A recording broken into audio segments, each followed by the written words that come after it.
तो शांति की, अगर वे शांति रूपा है तब भी उन्हें पाने की इच्छा प्रत्येक व्यक्ति में स्वाभाविक है। योग शास्त्र ने उनका वर्णन दूसरे रूप में किया। जब विवाह के मंडप में चारों राजकुमार और चारों राजकुमारियों का विवाह संपन्न हुआ तो उसमें एक बड़ी विचित्र सी बात है। यदि 4 राजकुमारों का चारों कन्याओं से विवाह होना है और बारात तो ले जाने कितने दिन पहले ही अयोध्या से मिथिला में आ गई थी, तो विवाह का निश्चय जो है वो तो पहले से ही किया जा सकता है। लेकिन बड़ा विचित्र वर्णन है। विवाह का निश्चय कब कहां हुआ? कि जब भगवान राम और श्री सीता जी का विवाह संपन्न हो गया तो मंडप में निश्चय किया गया कि तीनों राजकुमारियों का, तीनों राजकुमार और राजकुमारियों का विवाह कर दिया जाए। कैसी विचित्र बात है। चारों राजकुमारों का यदि विवाह होना है तो चारों का एक साथ होना चाहिए, निर्णय भी पहले से होना चाहिए। पर मंडप में पहुंच करके अकस्मात निर्णय हो गया, पढ़ करके बड़ा अद्भुत सा लगता है। पर इस प्रसंग को गोस्वामी जी ने एक आध्यात्मिक और तात्विक रूप दिया। पहले तो आप इस पर दृष्टि डालें कि दूल्हे के लिए जिस शब्द का प्रयोग होता है वह शब्द है वर। अब अगर पहले से ही ये भी संभव था, महाराज श्री दशरथ के 4 राजकुमार हैं, यह भी महाराज जनक को पहले से ही ज्ञात था। उनके कुल में 4 कन्याएं विवाह की योग्य हैं, यह भी उनको ज्ञात ही था।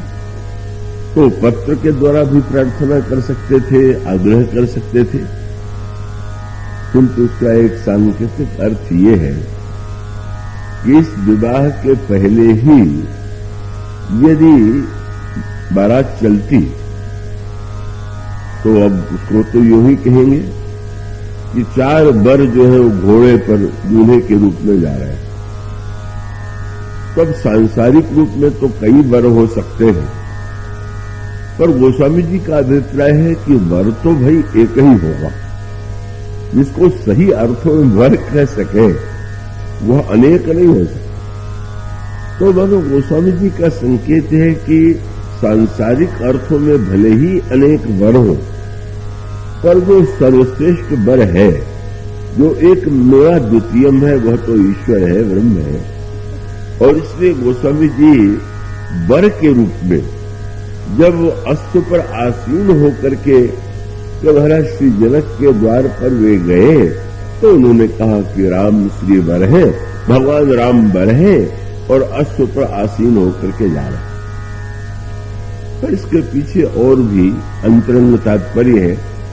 मुझे विश्वास है कि आप लोग थोड़ा सहयोग देंगे, और सहयोग यही है कि थोड़ा एकाग्र रह करके निद्रा से बच करके आप इसे सुनेंगे।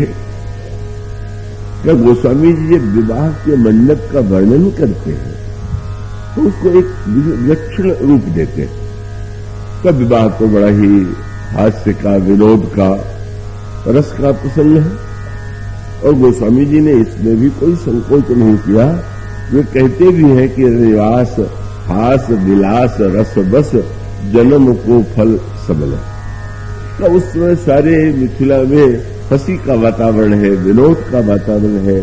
श्री राम से भी विनोद का वहां जनकपुर की लड़ाई करते हैं, वहां पर सारा वातावरण हास्य विनोद से भरा हुआ। किंतु गोस्वामी जी को इस अर्थ में देखते हैं जैसा उन्होंने कहा